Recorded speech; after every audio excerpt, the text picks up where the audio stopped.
So, a Financial Times journalist recently mocked Bitcoiners with this gem of a quote, and I'll read it verbatim. Bitcoin maxis believe in the value embedded in Bitcoin because of its scarcity. I still don't get this. My teeth are pretty scarce and pretty useful, but they're not worth billions of bucks. Let's respond seriously to this, even if the comment wasn't. Either this person is very disingenuous or very financially illiterate, in which case, I don't know why they're a journalist for the Financial Times. So for one, let's start with scarcity. Scarcity alone doesn't confer value. That's not even what Bitcoiners believe. Scarcity needs to intersect with desirability. Do people want it? Durability. Is it going to last for a long time? Divisibility. One of the core tenets of a medium of exchange. If it doesn't have this, it can't be a currency. You can't cut teeth into 100 million units like you can Bitcoin. Portability. Teeth are pretty portable, but I can only keep so many in my pockets. Verifiability and salability. How can I tell that this tooth is genuine, and can it last across time and space? Bitcoin has all of these properties. Teeth do not.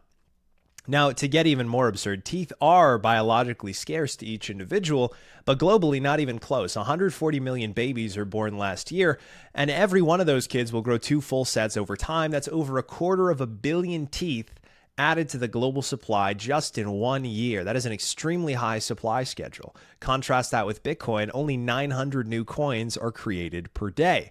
And that number cuts in half every 4 years. So Bitcoin's current issuance rate is 1.8% annually, dropping below gold's, which is 1.6%, next halving.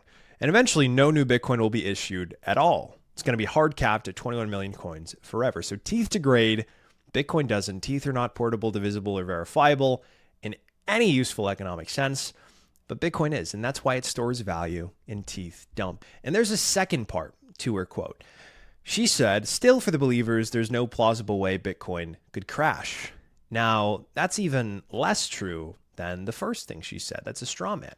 That Bitcoin is invincible. No serious Bitcoiner thinks that. Let me explain, right? So what we believe is in a monetary system that requires constant money creation to remain functional, an asset with absolute scarcity becomes more and more valuable as the currency it's priced in becomes more and more diluted.